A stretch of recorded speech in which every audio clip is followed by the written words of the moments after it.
نحمده ونصلي ونسلم على رسوله الكريم أما بعد فأعوذ بالله من الشيطان الرجيم بسم الله الرحمن الرحيم وقالت اليهود عزير ابن الله وقالت النصارى المسيح ابن الله ذلك قولهم بأفواههم يضاهئون قول الذين كفروا من قبل قاتلهم الله أنى يؤفكون اتخذوا أحبارهم ورهبانهم أربابا من دون الله والمسيح ابن مريم وما أمروا إلا ليعبدوا إلها واحدا لا إله إلا هو سبحانه عما يشركون يريدون أن يطفئوا نور الله بأفواههم ويأبى الله إلا أن يتم نوره ولو كره الكافرون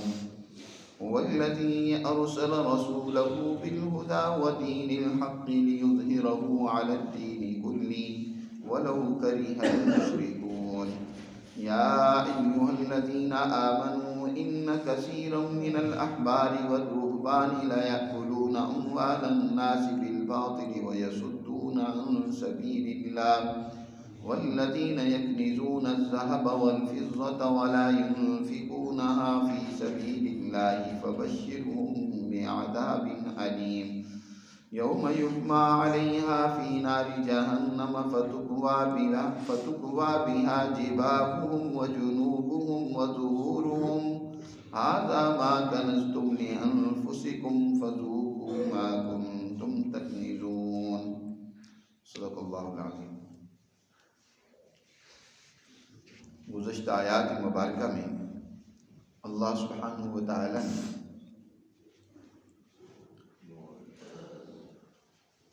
جب دین اسلام کو عرب کی سرزمین پر غالب فرما دیا، ایک مسلمان جماعت کی وہ سب سے پہلی اور ابتدائی حکومت ہے جو سب سے پہلے نبی کریم صلی اللہ علیہ وسلم کی حیات طیبہ میں عرب کی سرزمین پر وجود میں آتی ہے۔ اب یقیناً یہ ہدایت کا وہ سب سے پہلا سرچشمہ ہے جہاں سے دنیا بھر میں ہدایت پھیلنی ہے اور دنیا بھر کے مظلوموں، کمزوروں اور بے بس انسانوں کی یہاں سے یاوری اور مدد ہونی ہے۔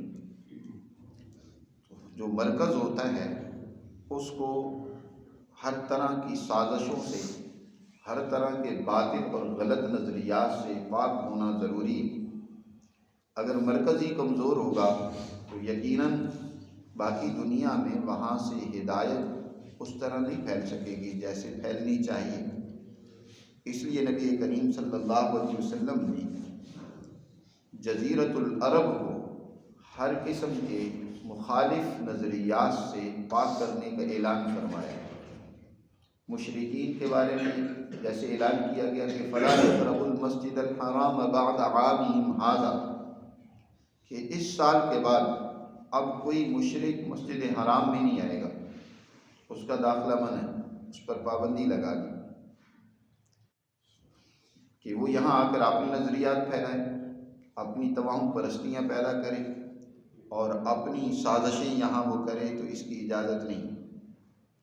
جیسے مشرکین کہ اکثر لوگ مسلمان ہو گئے اور وہ دین اسلام کے حمیتی بن گئے، عرب کے زیادہ تر لوگ، جیسے قرآن نے دوسری جگہ خود وضاحت کی ہے کہ اب فتح ہو گئی ہے، اذا جاء نصر اللہ والفتح ورأیت الناس یدخلون فی دین اللہ افواجا، اب اللہ کی دین میں فوجوں کی فوجیں آئیں۔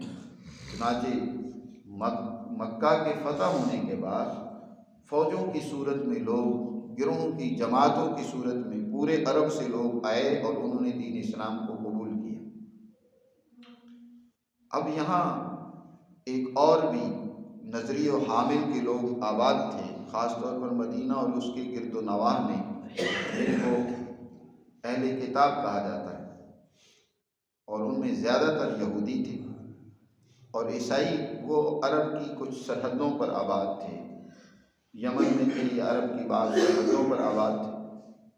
ان کے بارے میں بھی نبی کریم صلی اللہ علیہ وسلم نے اعلان کر دیا کیونکہ یہ بھی ایک سازشی ذہن رکھتے تھے۔ یاد رکھو، جب بھی کوئی مذہب، ان کے ماننے والے اپنے مذہب کے اندر بگاڑ پیدا کر لیتے ہیں، خرابی پیدا کر لیتے ہیں، تو ان کی اصلاح بہت مشکل ہو جاتی ہے۔ حد الوسع ان کی اصلاح اور تربیت کی کوشش کی گئی۔ حضور صلی اللہ علیہ وسلم نے مدینہ پہنچتے ہی یہود سے معاہدات کیے اور ان کی کمزوریوں اور خرابیوں کو انہیں سمجھایا، لیکن وہ الٹا حضور کے دشمن بن گئے اور انہیں جب بھی موقع ملا انہوں نے معاہدات کو توڑا۔ تو آپ صلی اللہ علیہ وسلم نے اعلان فرما دیا کہ اخرج الیہود والنصارى من جزیرۃ العرب، اب اس جزیرہ عرب سے یہودی اور عیسائیوں کو بھی نکال دیا جائے۔ یہ مرکز اب خالصتاً ایمان والی جماعت کے لیے ہے، جو دنیا میں اللہ کی نائب، اس کی خلیفہ، اس کی نمائندہ جماعت ہے، جس نے دنیا بھر میں شہداء علی الناس کا کردار ادا کرنا ہے، کہ انسانیت کی نگرانی کرنی ہے، انسانیت سے ظلم کو دور کرنا ہے، بدامنی کو ختم کرنا ہے، دنیا کے اندر عدل و انصاف کے نظام کو قائم کرنا ہے۔ یہ اب ان کا مرکز ہے۔ لہذا مرکز میں دوسرے تمام سازشی ذہنوں کو ان کو یہاں سے نکال دیا جائے، ان کو نکال دیا جائے، وہ جزیرہ عرب سے باہر جہاں چاہیں رہیں، لیکن یہ مسلمان جماعت کا مرکز بن چکا ہے۔ اور یہ آج بھی دنیا کے ہاں مسلمہ ہے۔ اس کو لے کر کوئی دنیا کا نظریہ یا کوئی دنیا کا ملک یا کوئی حکومت یا کوئی فرد یہ اعتراض کرنے لگ پڑے کہ دیکھو مسلمانوں کیا کتنی تنگ نظری ہے کہ دوسروں کو برداشت نہیں کرتے، یہ تو آج ان کے ہاں بھی ایسا ہے کہ اپنے اس مرکز میں وہ کسی مخالف نظریے کے ذہن کو، آدمی کو قبول اور برداشت نہیں کرتے۔ سرمایہ دارانہ نظریے کے حامل لوگ وائٹ ہاؤس کے اندر قطعاً کسی سوشلزم کا نظریہ رکھنے والے یا اسلام کا نظریہ رکھنے والے فرد کو برداشت نہیں کرتے۔ اسی طرح سوشلسٹوں کے ہاں بھی ایسا ہے، دنیا کی تمام اقوام کے ہاں ایسا ہی ہے۔ تو اسلام نے بھی اپنی اس دین، اس کا مطلب تو یہ تو نہیں ہے کہ تم نے ایک نظریہ دیا، دین دیا، وہ مذہب اصلاحی ہے، اب جو چاہے اس کو قبول کر لے، جو نہیں کرتا کوئی بات نہیں، نہ قبول کرے، بس تمہارا صرف کام پیغام پہنچا دینا ہے، پھیلا دینا ہے، بس نہیں۔ اسلام اس کا ایک عملی باقاعدہ نظام دیتا ہے، اس کے نفاذ، اس کی حکومت بنانے، اس کا سسٹم بنانے، غلط اور مخالف ذہنوں اور نظریوں کا سدباب کرنے کے حوالے سے ایک مکمل حکمت عملی دیتا ہے۔ اس حکمت عملی کو قائم کیا جائے۔ آج جہاں اور بہت زیادہ کمزوریاں پیدا ہو گئی ہم مسلمانوں میں، ان میں سے ایک کمزوری یہ بھی ہے کہ کوئی ہمارا مرکز نہیں، بس جو کوئی نیک لوگ ہیں وہ اپنے طور پر جتنی کوئی نیکی یا دعوت کا کام ہوتا ہے وہ کر رہے ہیں، حالانکہ یہ دعوت کا عمل اسی مرکز کے تحت جب ہوتا ہے تو پھر صحیح نتائج نکلتے ہیں اس کے، اور جب اپنے طور پر ہوتا ہے تو پھر کوئی نتیجہ خاطر خواہ نہیں نکلتا۔ تھوڑا بہت تو نتیجہ یقیناً ہر ایک کام اور عمل کا ہوتا ہی ہے، لیکن جو خاطر خواہ نتائج نکلنے چاہیے، جو دور اول میں مسلمانوں نے پیدا کیے، کہ یہ سب شعبے اس وقت اس ایک مرکز کے تحت تھے۔ مرکز جو ہے وہ اپنی طاقت و قوت سے ظلم کا خاتمہ بھی کرتا تھا، اور تربیت اور اصلاح کروانے والوں کی اصلاح بھی اس طرح مبلغین کے ذریعے سے، مصلحین کے ذریعے سے، داعین کے ذریعے سے ان کی اصلاح اور تربیت بھی کرتا تھا، اور شرارتی ذہنوں کا دوسرے طریقے سے ان کو روکتا بھی تھا۔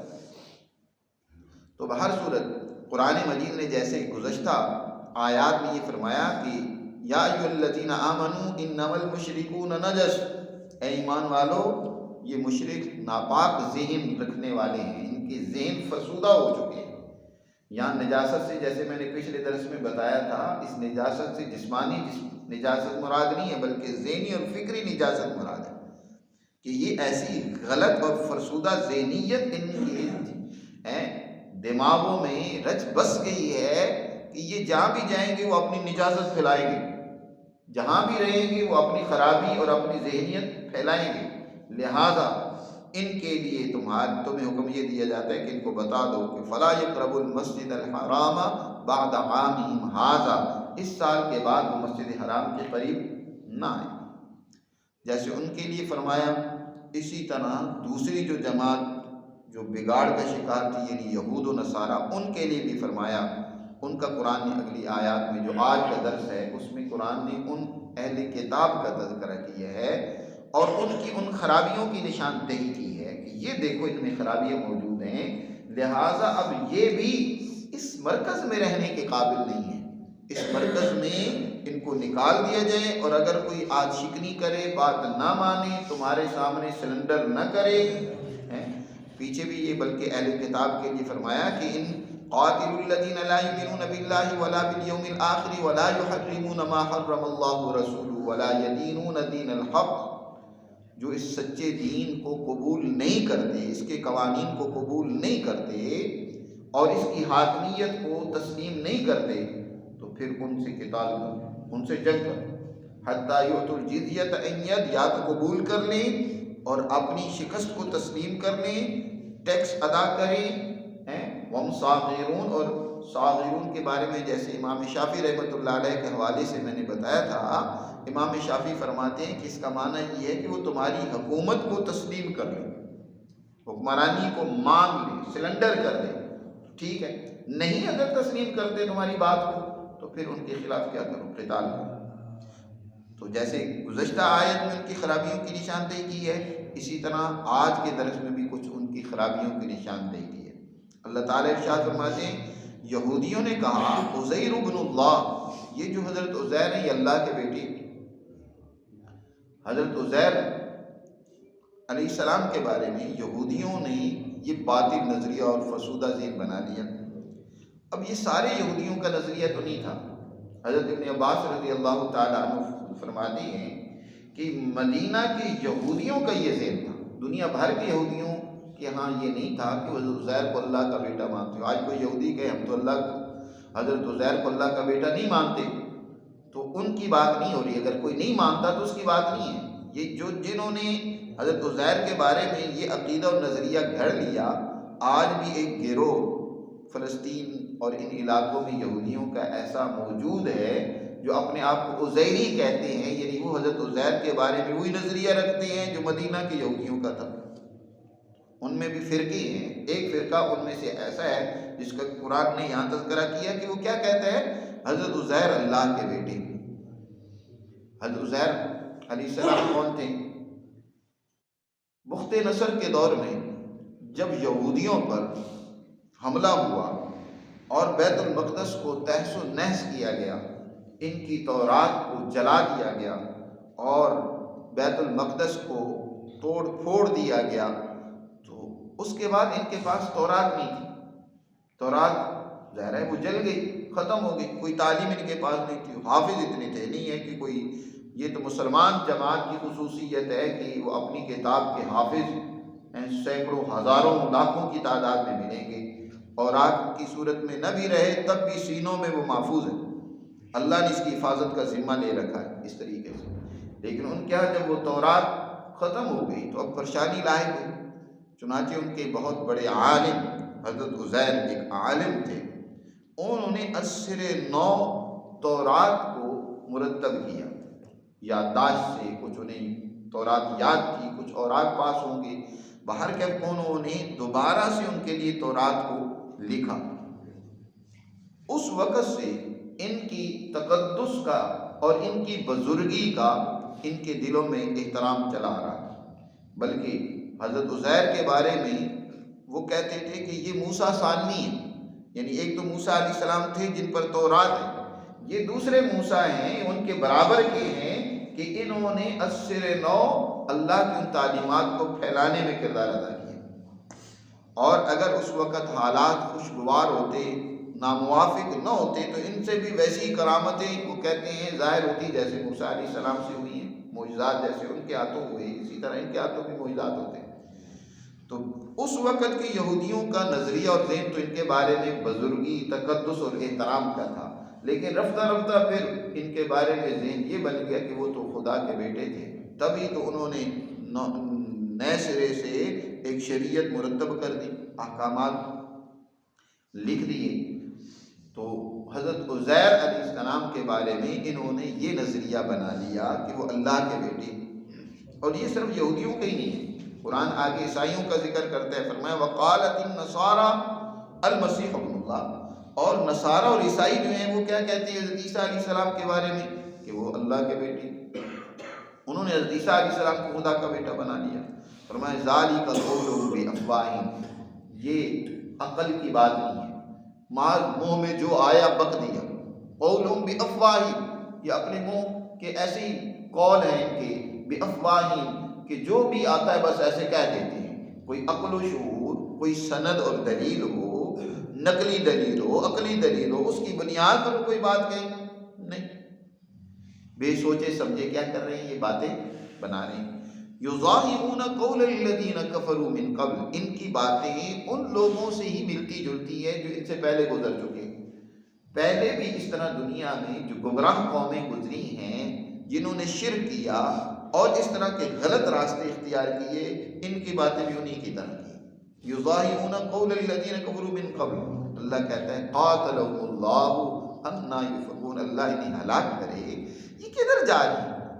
اللہ نے انہیں تعلیمات دی، ہدایت دی، انبیاء بھیجے ان کی رہنمائی کے لیے، اور ان کے پاس وہ تعلیمات حضرت عزیر کی لکھی ہوئی تعلیم بھی موجود ہے، اس میں بھی کہیں نہیں ہے کہ حضرت عزیر اللہ کے بیٹے۔ حضرت عزیر نے اپنے بارے میں کوئی خدائی کا دعویٰ نہیں کیا، انہوں نے اصلاح اور تربیت کی ہے، لیکن انہوں نے کیا اپنے بزرگوں کے بارے میں نظریات بنا لی، انا یؤفکون۔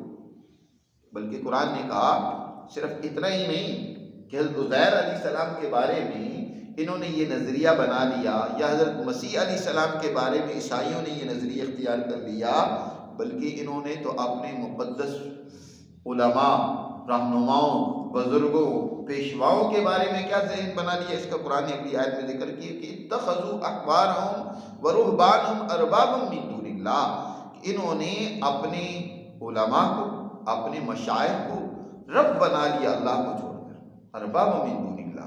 اور اس طرح والمسیح ابن مریم، اور مسیح ابن مریم کو بھی کیا بنا لیا، خدا بنا لیا، ان اللہ ثالث ثلاثہ، کہ وہ تین خداؤں میں سے ایک خدا ہے۔ اب اس آیت مبارکہ میں قرآن کہہ رہا ہے کہ انہوں نے اپنے احبار یعنی علماء، رہبان یعنی مشائخ، ان کو کیا بنا لیا، رب بنا لیا۔ رب بنانے سے کیا مراد ہے؟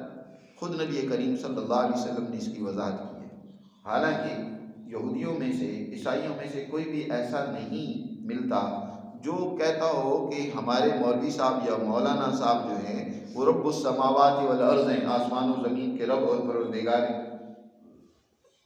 جی، یا کسی مشائخ کے بارے میں وہ کہتے ہو کہ وہ رب ہیں، خدا ہیں، اس طرح کا زبانی دعویٰ تو کسی سے نہیں ملتا۔ تو یہاں قرآن نے اعلان کیا ہے کہ یہ انہوں نے ان کو اپنا رب بنا لیا اللہ کو چھوڑ کر۔ اس سے کیا مراد ہے؟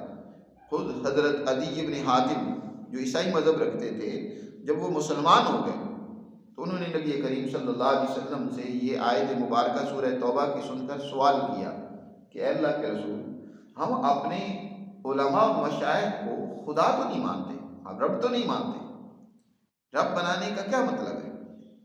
حضور صلی اللہ علیہ وسلم نے فرمایا تم نے اچھا سوال اٹھایا ہے، اس کا مطلب سمجھو، کیا تم یعنی اہل کتاب جو ان کی علماء اور مشائخ جو انہیں حکم دے حرام کا یا حلال کا، جو بھی ان کے لیے وہ حکم صادر کریں حلال و حرام کے حوالے سے، یہ اس کو بغیر کسی دلیل کے، بغیر کسی عقلی رہنمائی کے ایسے تسلیم نہیں کرتے۔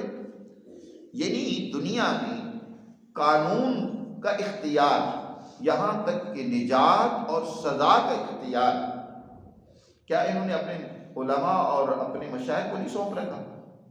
کہا کہ یہ تو ہے کہ جو ہمارے مشائخ کہہ دیتے ہیں بس وہ ہمارے لیے حرف آخر ہوتا ہے۔ فرمایا یہی تو رب بنانا ہے نا، اللہ وہ ہے جو انسانیت کے لیے قانون سازی کا، قانون بنانے کا، وہ انسانیت کا رب تو وہ ہے نا، انسانوں کی ضروریات کو پورا کرنا، ان کے لیے قانون ترتیب دینا، قانون نازل کرنا، یا اس کے بعد اللہ نے قانون سازی کا اختیار خود اپنے پیغمبر کو دیا ہوتا ہے کہ وہ انسانیت کے لیے قانون سازی کا عمل اختیار کرے۔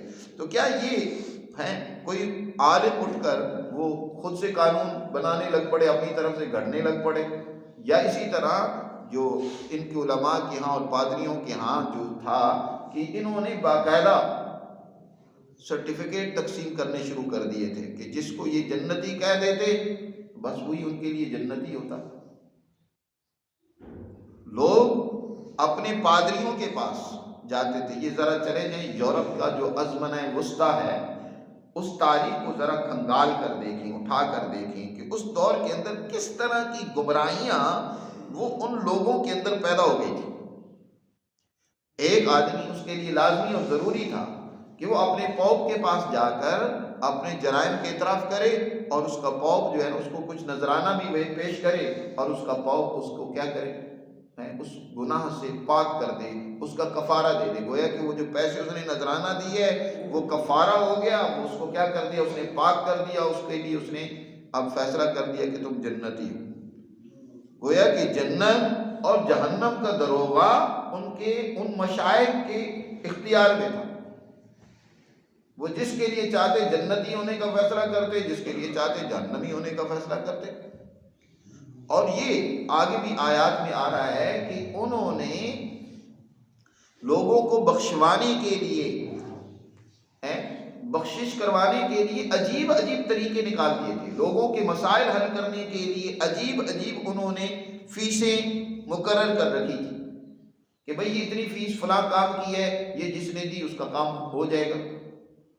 آپ ذرا اس تاریخ کو اٹھا کر دیکھیں جو یہ زمانہ وسطیٰ کی کہلاتی، یورپ کی ازمنہ وسطیٰ کی جو تاریخ کہلاتی ہے، اس تاریخ میں کس طریقے سے پوپ کو کیسے انہوں نے اختیار دے رکھا تھا، اپنے ان اخبار کو کس درجے کے انہوں نے اختیارات سونپ رکھے تھے۔ اس کا لازمی نتیجہ کیا نکلا؟ اس کا نتیجہ لازمی طور پر یہ نکلا کہ عقل نام کی چیز نہیں رہی۔ اب جو کچھ ہے پوپ کے اختیار میں ہے، خود سے کچھ عقل سے سوچنا، رہنمائی عقل کے ذریعے سے کرنا یا لینا یا اپنی ترقیات کے لیے سوچنا، وہ سرے سے نہیں۔ آج جو فجر کی پہلی رکعت میں ہم نے تلاوت کی ہے، اللہ نے اپنے بندوں کی اوصاف ذکر کرتے ہوئے ایک وصف یہ بھی ذکر کیا ہے، لم یخروا علیہا صما وعمیانا، کہ وہ اللہ کی آیتوں پر اندھے بہرے بن کر گر نہیں پڑتے کہ بس اللہ کا حکم ہے اس میں کوئی غور و فکر ہی نہ کریں، عقل سے کوئی کام ہی نہ لیں، سمجھ سے کام ہی نہ لیں۔ رحمان کے بندے وہ ہیں جو اللہ کی آیات میں غور و فکر کرتے ہیں، لیکن یہاں غور و فکر کرنے کی صلاحیت بالکل ختم۔ سب سے پہلے گویا کہ اس بگڑی ہوئی مذہبیت جس نے یہود و نصارہ کو پستی کی طرف، تباہی کی طرف دھکیل دیا تھا، اس کی طرف سب سے پہلے قرآن نے آواز اٹھائی کہ یہ تمہاری تباہی و بربادی کا ذریعہ ہے۔ یہ جو تم نے نظریات بنا رکھی ہیں اپنے مشائخ کے لیے، اس کے نتیجے میں تو تمہارے یہاں کوئی عقل کی نام کی چیز نہیں رہی جی۔ اور پھر اس کے نتیجے میں اور کیا ہوا، کیا کیا خرابیاں پیدا ہوئیں کہ چنانچہ فتویٰ فروشی، اس دور کے اندر اگر کوئی امیر، کوئی حاکم، کوئی بادشاہ وقت، کوئی دولت مند، اس کو کسی قسم کے فتوے کی ضرورت ہوتی، کسی سے انتقام لینا ہوتا، تو مولوی صاحب اس کے بارے میں فتویٰ صادر کر دیتے کہ جناب یہ کافر ہے، لہذا کیا فیصلہ ہو جاتا۔ عوام بھی اس فتوے کو خدا کا فتویٰ سمجھ کر کیا اس کے دشمن ہو جاتی، اس کو قتل کر دیتے، چاہے وہ بیچارہ کتنا ہی بے گناہ اور بے قصور کیوں نہ ہوتا۔ اور اسی طرح کوئی شوہر اپنی بیوی سے ناراض ہو گیا، اب اس کو وہ چھوڑنا چاہتا ہے یا اس کو سزا دینا چاہتا ہے، تو اس فتویٰ لے لیتا مولوی صاحب سے، تو جناب اس کے مطابق جو ہے اس بیوی کے اوپر ظلم و زیادتی کرتا تھا، کوئی اس کا پوچھنے والا نہیں تھا، کوئی پرسانے آدمی تھا۔ عجیب و غریب قسم کی صورتحال اس وقت بن چکی تھی، جس کا قرآن نے یہاں تذکرہ کیا ہے کہ انہوں نے ان کو خدا کا درجہ دے رکھا تھا، بس جو کچھ انہوں نے کہہ دیا وہی حرف آخر ہے۔ اور آپ دیکھیں اس دور کی تاریخ کو کہ پھر اس کے مقابلے میں کلیسا کی اسی بدماشیوں کے مقابلے میں اتنا یہ کاروبار بن گیا تھا۔ قرآن نے آگے کہا کہ اتخذوا یا ایھا الذین آمنوا ان کثیرا من الاحبار والرہبان لیأکلون اموال الناس بالباطل، یہ تمہارے مولوی اور پیر ناحق اور غلط طریقے سے لوگوں کا کیا کرتے ہیں، مال کھاتے ہیں۔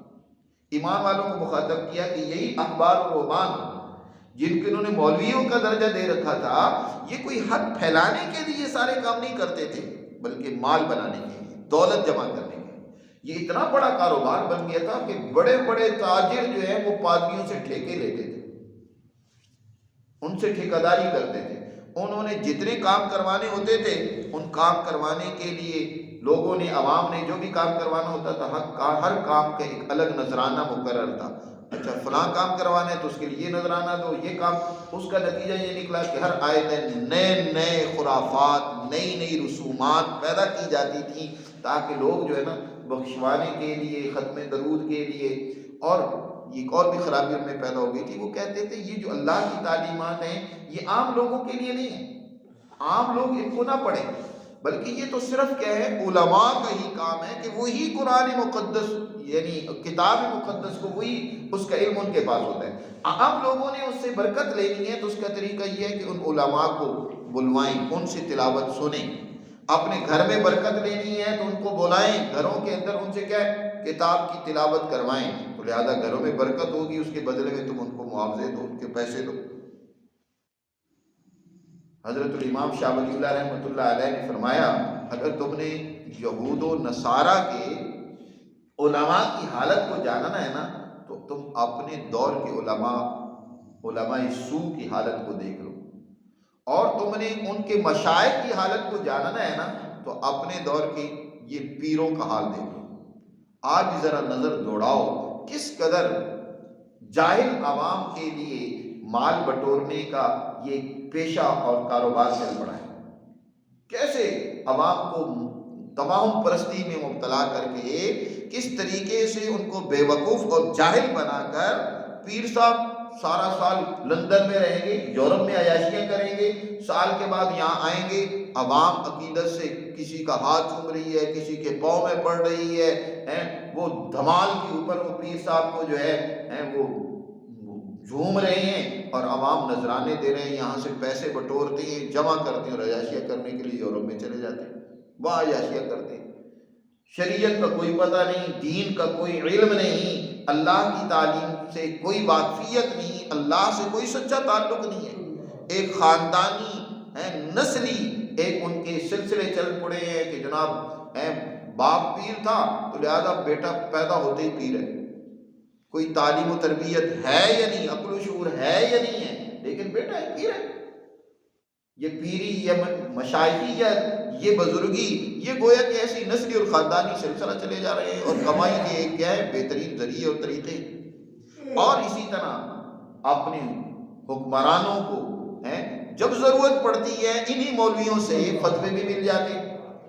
آپ ذرا تاریخ اٹھا کر دیکھیں، یہ سقوط ڈھاکہ جو ہوا، یہ جو بنگال کا الگ ہوا، اس وقت یحییٰ خان کہتا ہے کہ ان مولویوں کو کچھ کہے، علماء کو کہے کہ میرے لیے قرآن کی کچھ آیتیں ڈھونڈ کے لے آئیں جن سے یہ نکلتا ہو کہ یہ جناب سقوط ڈھاکہ تو طے شدہ تھا، یہ قرآن میں تھا، یہ ہونا ہی تھا، یہ بنگال میں الگ ہونا ہی تھا، لہٰذا اس کے لیے کوئی آیت ڈھونڈو۔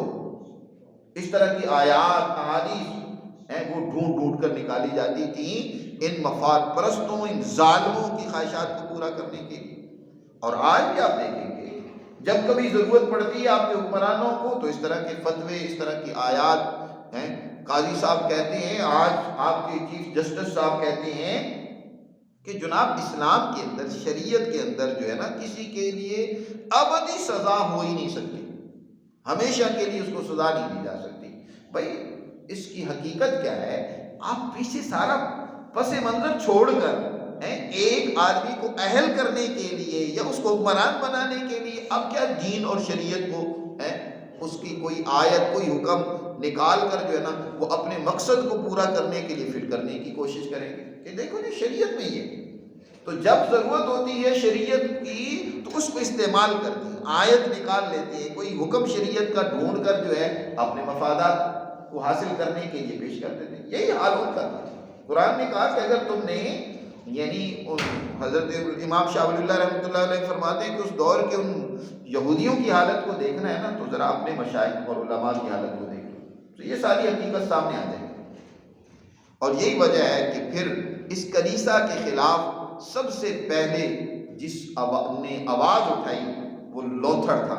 لوتھر نے اس کلیسا کے خلاف اسی بنیاد پر آواز اٹھائی کہ یہ کلیسا نے دنیا کے اندر جو ہے نا خیر و شر تقسیم کرنے، جنت و جہنم کے سرٹیفکیٹ بانٹنے، لوگوں کے درمیان جھگڑے اور لڑائی پیدا کروانے کے لیے یہ گویا اختیاری کلی اپنے ہاتھ میں لے رکھا ہے. اور لوتھر پر جو سب سے پہلے پوپ کی طرف سے الزام لگایا گیا وہ الزام یہی تھا کہ یہ تو مسلمان ہو گئے، یہ مسلمانوں کی تعلیمات پڑھتا ہے اور اسی سے متاثر ہے، یہ اس نے قرآن کی تعلیمات. تو قرآن نے گویا کہ سب سے پہلے عیسائیوں اور یہودیوں کی اس گمراہی کو بلند کیا، اس کے خلاف آواز اٹھائی. یہ خود عیسائیوں نے نہیں بلکہ دین اسلام نے سب سے پہلے آواز اٹھائی کہ یہ تمہارے یہاں گمراہیاں اور خرابیاں پیدا ہو چکی ہیں، جس کی وجہ سے اب تم تباہی کی طرف، بربادی کی طرف، تنزل اور زوال کی طرف جا رہے ہو. یورپ کے لوگ تو سمجھ گئے، قرآن سے انہوں نے رہنمائی لی یا جہاں سے بھی لی، اور انہوں نے کلیسا ہی کو خیر آباد، آہستہ آہستہ انہوں نے مذہب کو ہی خیر آباد کہہ دیا، مذہب سے بیدار ہو گئے. انہوں نے کہا مذہب اب صرف کہاں ہے، گرجے تک ہے.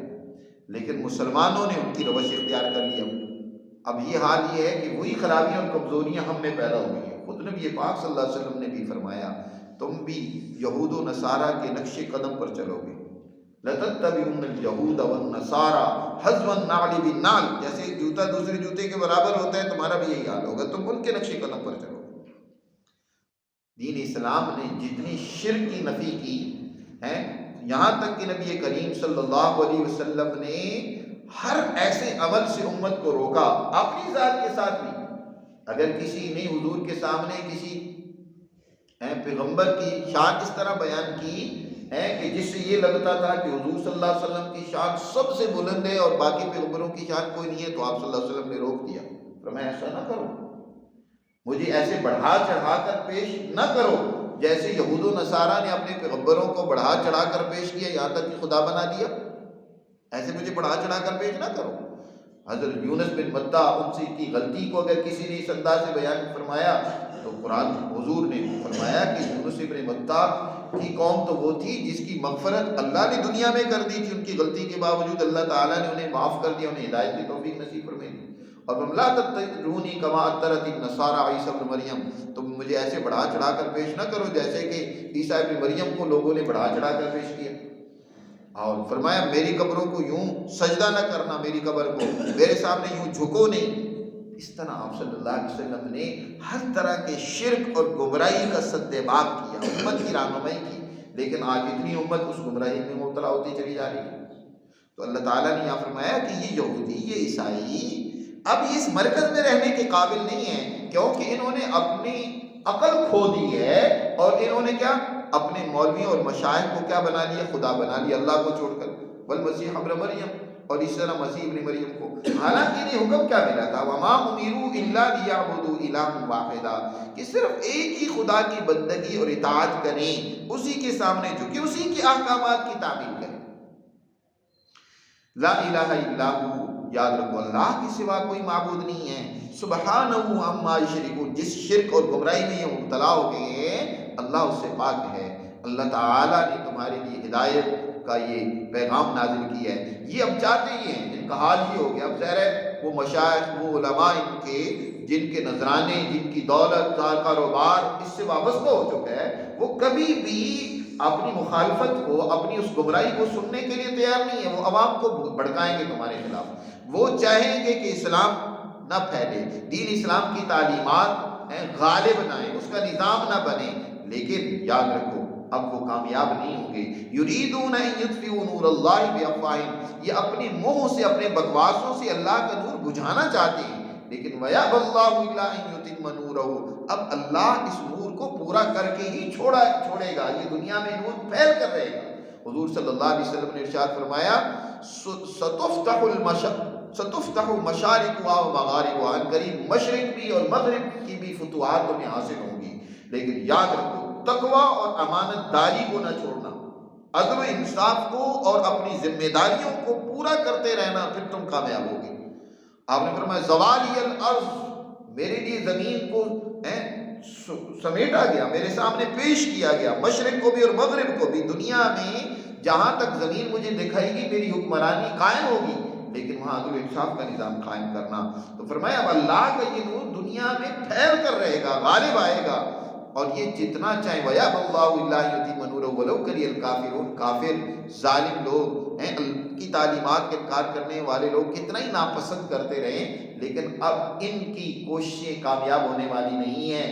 یہ ظلم، یہ جہالت، یہ اندھی تقلید اب دیر تک قائم رہنے والی نہیں ہے۔ اب دنیا میں اللہ کا نور، روشنی، یہ علم غالب آئے گا، پھیلے گا، اور پھیلا۔ اللہ نے یہ نور ہدایت کس کو دے کر بھیجا ہے؟ اپنے سچے پیغمبر کو۔ فرمایا هو الذی ارسل رسولہ بالہدی، اللہ وہ ذات ہے جس نے اپنے رسول کو یہ حق اور سچا راستہ ہدایت کا اور دین حق دے کر بھیجا ہے، لیظہرہ علی الدین کلہ، تاکہ اس کو دنیا کے تمام باطل اور غلط دینوں اور نظریات پر غالب کر دے، لیظہرہ علی الدین کلہ۔ یہ آیت مبارکہ حضور صلی اللہ علیہ وسلم کی دنیا میں آنے کے مقصد اور ویژن کو بھی ظاہر کرتی ہے کہ آپ دنیا میں کس لیے آئے۔ آج ہر مسلمان، ہر جماعت وہ حضور کی مشن پر قائم ہونے کی باتیں کرتی ہے اور کہتی ہے کہ میں حضور کا مشن لے کر چل رہا ہوں۔ ہر جماعت کہتی ہے دیکھو قرآن کیا کہہ رہا ہے، اللہ وہ ہے جس نے اپنے اس سچے رسول کو دین ہدایت حق دے کر بھیجا ہے، لیظہرہ علی الدین کلہ، تاکہ دنیا کے تمام باطل غلط نظریات اور دینوں پر اس کو غالب کرے۔ غلبہ دین حضور صلی اللہ علیہ وسلم کی بعثت کا مقصد تھا، دین کو غالب کرنا۔ اور غلبہ ایسے ہو جاتا ہے اس کا نظام بنائے بغیر اس کی حکومت اور طاقت کیے بغیر، پیدا کیے بغیر۔ حضور نے عرب کی سرزمین میں، جزیرۃ العرب میں اس غلبے کی بنیاد اپنی زندگی میں رکھ دی، اور اس کے بعد فرمایا کہ اب یہ تمہاری ذمہ داری ہے۔ میں نے اپنا پیغام نہ صرف زبان سے، عمل سے مکمل تم تک پہنچا دیا ہے، لہذا اس کو باقی دنیا تک پہنچانا، اس کا نظام قائم کرنا تمہاری ذمہ داری ہے۔ حضور صلی اللہ علیہ وسلم نے حجۃ الوداع کے موقع پر، آج لوگ صرف سمجھتے ہیں زبانی بات کر دینا یہ دعوت ہے، بھائی دعوت عمل سے ہوتی ہے۔ جو کچھ حضور نے کیا ہے وہ کرنا ہے، حضور نے جو عملی نظام بنایا ہے وہ نظام بنانا ہے، وہ حضور کا پیغام انسانیت تک پہنچے گا۔ جیسے انسانیت کے مسائل حضور نے حل کیے، جزیرۃ العرب میں جس کی بنیاد حضور نے رکھ دی ہے، جیسے آپ صلی اللہ علیہ وسلم نے اس سچے دین کا پیغام وہاں قائم کیا، اس کو نافذ کیا، ایسی دنیا میں اس کا نفاذ ہوگا۔ جہاں زبان سے ضرورت پڑے اس کی دعوت دیں، جہاں عملاً اس کی ضرورت پڑے قائم کرنے کی، عملاً اس کا نظام اور عملی نظام قائم کریں، تب مکمل ہوگا نا۔ آپ ایک جز لے کر کہیں کہ پورے کا پورا دین یہ ہے، یہ سب سے بڑی غلطی ہے، یاد رکھو۔ اپنی غلطیوں کو بھی ہم تسلیم نہیں کرتے، اس کو بھی مخالفانہ انداز میں لیتے ہیں، شاید مولانا صاحب ہماری مخالفت کر رہے ہیں، بھائی میں تو اپنی اصلاح سب سے پہلے کرتا ہوں، پھر دوستوں کی بھی اصلاح کرتا ہوں۔ قرآن مجید ان باتوں کو بیان کر رہا ہے کہ اللہ وہ ذات ہے جس نے اپنے رسول کو ہدایت اور دین حق دے کر بھیجا ہے، لیظہرہ علی الدین کلہ، تاکہ اس کو دنیا کے باطل دینوں پر غالب کر دیں، ولو کرہ المشرکون، مشرک چاہے کتنا ہی ناپسند کرتے رہے۔ مزید ان کی گمراہی کو بیان کیا اللہ نے اہل کتاب کی، یا ایھا الذین آمنوا ان کثیرا من الاحبار والرہبان لیأکلون اموال الناس، اس کی تشریح انشاءاللہ کل درس میں کریں گے۔ اللہ ہمیں سمجھ نصیب فرمائے۔